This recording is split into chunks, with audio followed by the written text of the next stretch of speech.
총기 사건 사고들이 여전히 이어지고 있습니다. 이번 주말에만 동부와 서부, 중부를 가리지 않고 133건의 총격 사건이 일어났습니다. 백악관이 지난 3일부터 4일까지 총기 폭력에 대한 경각심을 일깨우기 위해서 일몰 이후 주황빛 조명을 밝혔습니다. 질병통제예방센터가 4일 기준 전 세계에서 700명 이상의 원숭이 도창 감염 사례를 파악하고 있다고 밝혔습니다. 한국 정부가 내일 모레인 8일부터 모든 해외 입국자를 대상으로 격리 면제를 시작합니다. 미국 항공업계가 국제선 여행객에 대한 코로나19 검사 요건을 폐지해달라고 강력하게 요청하고 있습니다. 이상은 이 시각 주요 뉴스입니다.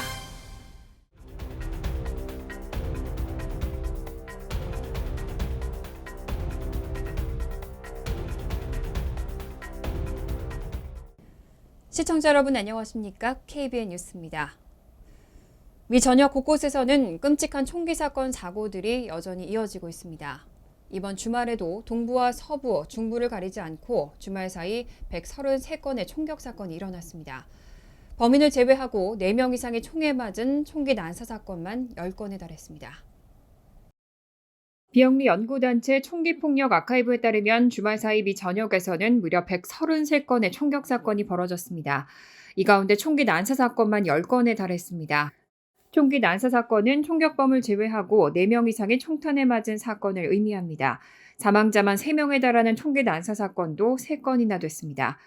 필라델피아 경찰은 지난 4일 밤 필라델피아 도심 유흥가에서 복수의 총격범이 군중을 향해 마구 총을 쏴 최소 3명이 숨지고 최소 12명이 다쳤다고 밝혔습니다. 사망자는 20대, 30대 남성 2명과 여성 1명입니다. 경찰은 인근 상점들의 CCTV 확인을 요청해 용의자들을 추적하고 있습니다. 테네시주 채터누가에서도 5일 새벽 총기 난사 사건으로 3명이 사망하고 14명이 부상당했습니다. AP통신에 따르면 이날 오전 2시 45분께 테네시주 채터누가의 한 나이트클럽 인근 도로에서 총격이 발생해 14명이 총상을 입었고 3명은 현장을 피하려다 차에 부딪혀 교통사고를 당한 것으로 전해졌습니다. 2명은 총상으로 1명은 교통사고로 각각 목숨을 잃었고 일부 피해자들은 중태입니다. 미시간주 세기노에서도 이날 새벽 총격으로 3명이 사망했습니다. 또 애리조나주 메사의 한 술집 밖에서도 이날 오전 2시 30분께 총격 사건이 발생해 남성 2명이 사망하고 2명이 다쳤습니다. 이에 앞서 애리조나주 피닉스에서는 토요일인 4일 오전 1시께 상점가에서 총격 사건이 벌어져 14세 소녀가 숨지고 8명이 다쳤습니다. 총기폭력 아카이브에 따르면 올해 들어 미국에서 발생한 총기 난사 사건은 총 245건에 달했습니다. 이렇게 연이어 총기 참사가 발생하는 가운데 백악관이 지난 3일부터 4일까지 총기 폭력에 대한 경각심을 일깨우기 위해서 일몰 이후 주황빛 조명을 밝혔습니다. 주황색 의상을 착용하는 웨어 오렌지 캠페인도 진행됐습니다. 백악관은 지난 3일 일몰 이후부터 이튿날인 4일 오전 1시 30분까지 북쪽 벽면을 주황빛 조명으로 밝혔습니다. 3일은 총기폭력 희생자를 추모하는 국가 총기폭력 경각심의 날로 이 기간 동안 주황색 의상을 착용하는 웨어 오렌지 캠페인도 진행됐습니다. 지난 2013년 1월 하디아 펜들턴이라는 15세 흑인 소녀가 시카고 놀이터에서 총에 맞아 숨진 이후 그 친구들이 추모의 의미로 주황색 의상을 착용한 데서 웨어 오렌지 캠페인이 시작됐습니다. 주황색은 주로 사냥꾼들이 숲속에서 자신을 보호하기 위해 착용하는 색깔입니다. 한편 백악관이 주황빛 불을 켠 이날 워싱턴 DC 의회 인근에서는 대용량 탄창을 소지한 남성이 의회 경찰국에 체포되는 사건이 발생했습니다. USCP 홈페이지에 따르면 이 남성은 미시간 주민인 53세 제롬 펠리페로 뉴욕에서 한때 경찰관으로 근무했었던 것으로 전해졌습니다. 그는 이날 오전 5시께 의회 서쪽에 주차한 뒤 의회 경찰관들과 이야기를 나누면서 인터폴이라고 적힌 배지를 보여줬고 자신이 인터폴 소속 범죄 수사관이라고 말했습니다. 하지만 배지는 가짜였고 경찰관들은 그의 차를 수색해 비비탄 총과 방탄복, 대용량 탄창과 탄약을 발견했습니다. 실제 총기는 소지하지 않았던 것으로 알려졌지만 수사당국은 펠리페가 의회 인근에 주차한 이유를 조사하고 있습니다. 이렇게 총기 사건이 끊이지 않는데도 불구하고 미국에서 총기 규제가 쉽지 않은 건 바로 총기 옹호단체들의 로비가 큰 이유로 꼽히는데요. 매년 총기 옹호단체들은 거액의 정치인 후원 활동을 벌이고 있습니다. 특히 공화당을 집중적으로 공략하고 있습니다. 중립적 비영리 연구단체 오픈시크릿에 따르면 미국 총기협회, 미국 총기 소유자 등 총기 옹호단체는 1998년 이후 1억 9천만 달러를 로비 활동에 써온 것으로 확인됐습니다. 같은 기간 총기 규제 옹호단체들이 로비에 사용한 2,890만 달러와 비교하면 6배가 넘는 금액입니다. 총기 옹호단체는 또 지난해에만 역대 최대인 1,576만 달러를 썼는데 이 역시 291만 달러를 쓴 총기 규제 옹호단체를 압도했습니다. 총기 옹호단체들이 1989년 이후 올해까지 연방 공직 후보자와 정당에 기부한 돈은 모두 5,050만 달러였고 이 중 99%는 공화당에 집중됐습니다. 같은 기간 총기 규제 옹호단체들은 2,630만 달러를 지출했고 거의 모든 지원이 민주당으로 향했습니다. 특히 총기 옹호단체들의 정치 후원 1순위는 총기 소지를 적극적으로 옹호하는 텍사스주 의원들이었습니다. 텍사스주는 지난달 19명의 초등학생 등 21명의 목숨을 앗아간 유벨디의 롭 초등학교 총기 난사 사건이 발생한 곳입니다. 텍사스주를 대표하는 현직 연방 상하원 의원이 재임 중 총기 옹호단체들로부터 받은 후원금은 1,400만 달러가 넘었고 이 중 상당액은 미국 총기협회로부터 나왔습니다. 정치 전문 매체 더힐은 총기 옹호단체의 돈을 받은 의원들은 총기 규제 강화에 반대할 것으로 예상되고 있다며 이들 단체의 기부 현황은 총기 규제를 둘러싼 정치권의 논쟁을 반영하고 있다고 설명했습니다. 바이든 대통령은 지난 대선에서 아프리카계 미국인 유권자들에게 90%에 달하는 큰 지지를 받았었는데요. 최근 여론조사 결과 이 지지세가 줄어든 것으로 나타나면서 11월 중간선거를 5개월 앞둔 가운데 경고음이 나오고 있습니다. 워싱턴 포스트가 여론조사 기관 입소스와 함께 지난 4월 21일부터 5월 2일까지 흑인 1,248명을 상대로 설문조사를 진행한 결과 응답자의 70%는 바이든 대통령의 직무 수행이 긍정적이라고 대답했습니다. 이 중 강한 지지를 보인 응답자는 23%였고 28%는 부정적으로 대답했습니다.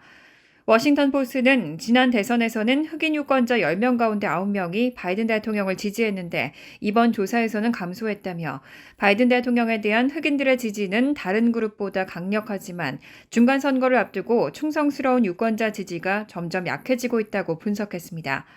특히 젊은 흑인 사이에서 바이든 대통령에 대한 지지도가 상대적으로 낮았습니다.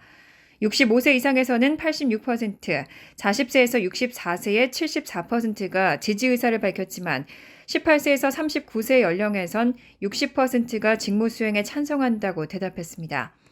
바이든 대통령이 선거 공약을 대부분 지키고 있다는 응답자는 60%, 그렇지 않다고 답한 사람은 37%였습니다. 또 응답자의 75%는 바이든 대통령이 형사사법 시스템에서 흑인에 대한 차별을 줄이기 위해 거의 또는 아무것도 하지 않았다고 답했습니다. 또 하원 선거에서 지지하는 당을 묻자 88%가 민주당을, 9%가 공화당을 지목했지만 응답자의 64%만이 중간선거에서 확실히 투표하겠다고 말했습니다. 대선 직후인 2020년 1월과 6월에는 중간선거에 확실히 투표하겠다는 응답자가 각각 83%, 85%였다는 점을 감안하면 투표 의향을 밝힌 흑인 비율은 큰 폭으로 감소했습니다.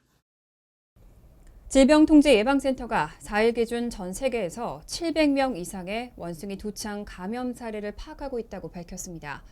현재 미국 내에도 21명의 감염 사례가 보고됐습니다. 지난 4일 질병통제예방센터는 미국에서 21명을 포함해 전 세계적으로 700명 이상의 원숭이 두창 감염 사례를 파악하고 있다고 밝혔습니다. 국제 통계 사이트인 Our World in Data 홈페이지를 보면 원숭이 두창은 지난 4일을 기준으로 28개국에서 919명이 발생한 것으로 집계됐습니다. 한편 AFP 통신 보도에 따르면 CDC가 4일 공개한 새로운 보고서에서는 미국 내 원숭이 두창 감염 사례 17건 가운데 16건에서 남성 간의 성관계를 가진 것으로 확인됐고 14건은 여행과 관련이 있었습니다. 또 현재 모든 환자는 회복 중이고 사망한 사례는 없습니다. 제니퍼 맥퀴스턴 CDC 고위험성 병원체 및 병리학부 부국장은 미국에서의 감염도 이미 알려진 사례와 관련성이 높다면서 다만 여행 연계가 없거나 그들이 어떻게 감염되었는지 알지 못하는 환자도 적어도 1명 정도 있다고 설명했습니다.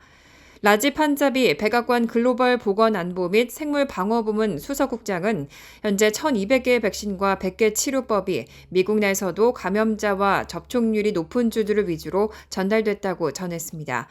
맥퀴스턴 CDC 부국장은 누구나 원숭이 두창에 감염될 수 있다며 남성 간의 성관계를 가진 것으로 확인되지 않은 사람들을 포함해 원숭이 두창이 퍼지고 있을 법한 전 세계 인구에 대해 깊게 관찰 중이라고 밝혔습니다. 한국 정부가 내일 모레인 8일부터 모든 해외 입국자를 대상으로 격리 면제를 시작합니다. 백신 접종 여부나 내 외국인 여부와 관계없이 모든 해외 입국자에게 적용됩니다. 다만 입국 전후 진단검사는 그대로 유지됩니다. 내일 모레인 8일부터 한국 정부는 모든 해외 입국자의 격리 면제를 시작합니다. 격리 면제는 예방접종 여부나 내 외국인 여부와 관계없이 모든 해외 입국자에게 적용됩니다. 단 입국검사에서 양성이 확인되면 격리를 해야 합니다. 중앙재난안전대책본부는 지난 3일 포스트 오미크론 입국체계 개편의 최종 단계인 격리 면제 조치를 오는 8일부터 시행한다고 밝혔습니다. 최근 국내외 방역 상황 안정화와 함께 독일과 영국, 덴마크 등이 해외 입국자의 격리 의무를 면제하는 등의 국제적 추세를 고려한 겁니다. 단 해외 입국자 대상 코로나19 진단검사는 지금과 같이 입국 전후 2회를 유지합니다. 해외 입국자는 입국 전 PCR 또는 전문가용 신속 항원 검사를 실시하고 입국 후에는 3일 이내 PCR 검사를 해야 합니다. 이 입국 전후 검사에서 음성이 확인돼야 격리 면제를 받을 수 있습니다. 질병청 관계자는 여전히 변이 바이러스의 국내 유입이 확인되는 등 코로나19에 대해 면밀한 감시가 필요한 상황이기 때문에 검사가 필요하다고 설명했습니다. 또 내국인과 장기 체류 외국인의 경우 자가 및 숙소를 담당하는 보건소 등에서 무료로 검사하도록 하고 관광 등으로 입국하는 단기 체류 외국인에 대해서는 공항 검사센터 등에서 조속히 검사하도록 적극적으로 안내할 예정이라고 밝혔습니다. 다만 이번 조치는 코로나19 변이가 발생하거나 재확산 상황 등에 따라 중단될 수 있습니다. 미국도 해외 입국자들을 대상으로 출발 하루 전 코로나19 검사에서 음성 확인서를 요청하고 있습니다. 하지만 미국 항공업계는 이 국제선 여행객에 대한 검사 요건을 폐지해달라고 강력하게 요청하고 있습니다. 아메리칸 항공 로버트 이솜 최고 경영자는 지난 3일 기자회견을 열고 미국행 국제선 여행객에 대한 출발 전 코로나19 검사 요건이 국제 여행을 침체시키는 터무니없는 것이라고 비판했습니다. 이솜은 아메리칸 항공이 운항하는 나라의 75%는 검사 요건을 부과하지 않고 있다고도 지적했습니다. 미국은 현재 미국행 비행기를 타는 승객의 경우 현지 출발 하루 전 이내에 실시한 검사에서 음성 판정을 받도록 하는 요건을 두고 있습니다. 하지만 이솜은 육로로 국경을 넘는 사람들에게는 이 규정이 적용되지 않는다면서 미국 프로야구 메이저리그 보스턴 레드삭스가 지난 4월 캐나다에서 경기를 치른 뒤 검사를 받지 않기 위해 육로로 입국한 사례를 꼽기도 했습니다. 델타항공의 에드 베스티언 최고 경영자도 검사 요건 폐지가 여행을 진작할 것이라면서 델타가 운항하는 50개국 가운데 44개국의 경우 검사 요건이 없다고 지적했습니다.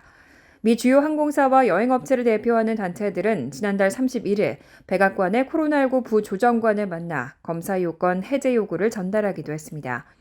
하지만 백악관은 아직 뚜렷한 입장을 밝히지 않고 있습니다. 카린 장 피에르 백악관 대변인은 지난 1일 언론 브리핑에서 관련 질문에 행정부가 지속해서 정책을 평가하고 있고 어떤 결정이든 보건 및 의료 전문가에 의해 내려질 것이라고 밝혔습니다. 지난해 미국에서 가상화폐 사기로 돈을 날린 사람들의 손실액 중간값이 2,600달러에 달하는 것으로 나타났습니다. 올해 1분기까지 신고된 피해액만 해도 벌써 3억 2,900만 달러에 달합니다. CNBC 보도에 따르면 연방거래위원회는 지난 3일 발행한 소비자보호 보고서에서 지난해 미국에서 가상화폐 사기로 돈을 날린 사람들의 손실액 중간값이 2,600달러라고 밝혔습니다. 이런 손실액은 2018년과 견적 거의 60배에 달하는 규모입니다. 연방거래위원회가 집계한 사기 피해액은 피해자들이 위원회에 신고한 사기 사건 가운데 지불수단이 가상화폐였던 경우를 합산한 겁니다. 연간 가상화폐 사기 피해액을 보면 2019년까지는 3,300만 달러 등 수백억 원대에 머물다가 2020년에는 1억 3천만 달러로 뛰더니 2021년에는 6억 8천만 달러로 수직 상승했습니다. 올해에는 1분기까지 신고된 피해액만 이미 3억 2,900만 달러에 달했습니다. 사기범들에게 지불 수단으로 이용된 가상화폐는 비트코인인 경우가 70%로 가장 많았고, 이어 테더 10%, 이더리움 9% 순이었습니다. 또 신고한 사람의 거의 절반은 소셜미디어에서 받은 메시지가 발단이 됐다고 밝혔는데, 인스타그램이 32%, 페이스북이 26%, 왓츠앱이 9%, 텔레그램이 7%였습니다. 사기 유형은 투자 기회라고 현혹하는 경우가 압도적으로 많았습니다. 두 번째는 연애 사기로 피해액이 1억 8,500만 달러였고, 그 다음은 기업인, 정부 관리 사칭 사기로 인한 피해액이 1억 3,300만 달러에 달했습니다. 아마존의 창업자 제프 베이조스가 설립한 우주 탐사 기업 블루 오리진이 지난 4일 5번째 유인 우주 여행을 성공적으로 마쳤습니다. 이번 우주선에는 멕시코 태생인 26살 여성 전기공학자 등 6명이 탑승했습니다. 아마존 창업자 제프 베이조스가 설립한 우주 탐사 기업 블루 오리진의 뉴 셰퍼드 우주선은 지난 4일 텍사스주 벤혼 발사장에서 6명을 태우고 약 10분간 우주까지 비행한 뒤 지구로 무사 귀환했습니다. 탑승객 6명은 지구와 우주의 경계로 불리는 고도 100km 카르만 라인을 넘었고 몇 분간 무중력 상태를 체험했습니다. 이후 이들이 탄 유인 캡슐은 대형 낙하산을 펼쳐 지상으로 내려왔고 재활용이 가능한 추진체도 자체 동력으로 무사히 착륙했습니다. 이번 비행은 당초 5월 20일로 예정됐었지만 우주선의 예비 시스템 중 하나에 문제가 생겨 지연됐습니다. 탑승객에는 멕시코 태생 여성으로는 처음으로 우주를 방문한 26살 카티아 에차사레타 전기공학자가 포함됐습니다. 그는 우주를 방문한 최연소 미국 여성이기도 합니다. 우주에 대한 접근을 확대하는 데 목적을 둔 비영리 단체인 인류를 위한 우주가 그의 여행을 후원했습니다. 나머지 5명은 사업가와 투자자 등입니다. 다만 이들이 이번 비행을 위해 낸 금액은 공개되지 않았습니다. 간추린 소식입니다. 국제원자력기구 사무총장은 오늘 북한이 함경북도 길쭉은 풍계리에서 핵실험을 준비하는 것으로 보이는 징후를 포착했다고 밝혔습니다. 그로시 사무총장은 풍계리 핵실험장의 갱도 중 하나가 재개방된 징후를 관찰했다며 핵실험을 위한 준비일 수 있다고 말했습니다. 아울러 영변에 5메가와트 원자로가 가동되고 있다는 징후가 계속 나타나고 있고 과거 핵 폐기물 처리와 관련됐을 가능성이 있는 활동 과정에서 관찰된 것과 같은 방사성 화학연구실의 활동 징후도 있다고 설명했습니다. 한국농수산식품유통공사는 김춘진 사장이 지난달 26일 아니타 본스 워싱턴 DC 의회 의원으로부터 김치의 날 제정 결의안을 직접 받았다고 밝혔습니다. 워싱턴 DC 의회는 내일 오후 김치의 날 제정 결의안을 통과시킬 예정인 것으로 알려졌습니다. 미국에서 김치의 날 제정은 지난해 8월 캘리포니아주, 올해 2월 버지니아주와 뉴욕주에 이어 4번째입니다. 뉴욕시 의회가 불법 주차 차량 신고 시민에게 벌금의 일부를 포상금으로 지급하는 방안을 추진합니다.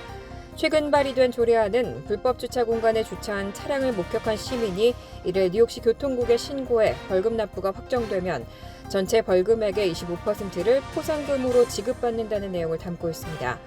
불법 주차 신고 대상은 버스 전용 차선 운영 시간 중에 전용 차선 선상에 주차 중인 차량과 자전거 전용 도로, 횡단보도, 인도, 소화전 옆 도로변 등에 불법 주차된 차량입니다. 뉴욕시 보건국은 지난 1일 브롱스 지역에서 레지오넬라균에 감염됐던 50대 환자 1명이 사망했다고 밝혔습니다. 뉴욕시에서는 지난달 25일 브롱스에서 50대 레지오넬라균 감염자가 숨지면서 첫 사망 사례가 나온 바 있습니다. 사망자들은 최근 브롱스 하이브리지 지역에서 발생한 24명의 감염자 명단에 속해 있었던 것으로 알려졌습니다. 보건국은 감염자들의 거주 지역인 우편번호 10452, 10406 일대 아파트의 쿨링타워에서 샘플을 채취해 검사한 결과 레지오넬라균 양성 반응이 나왔다고 설명했습니다. 환율과 증권 소식입니다.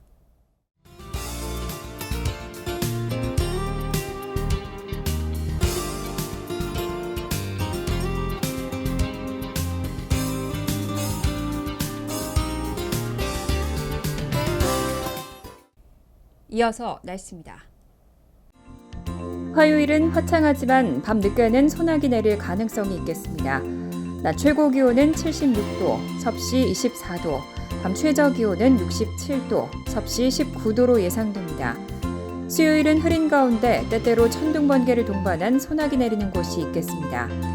목요일은 대체로 화창하지만 오후 한때 소나기 내릴 가능성이 있습니다. 이상으로 KBN 뉴스를 마칩니다. KBN과 함께 즐거운 저녁 되시기 바랍니다.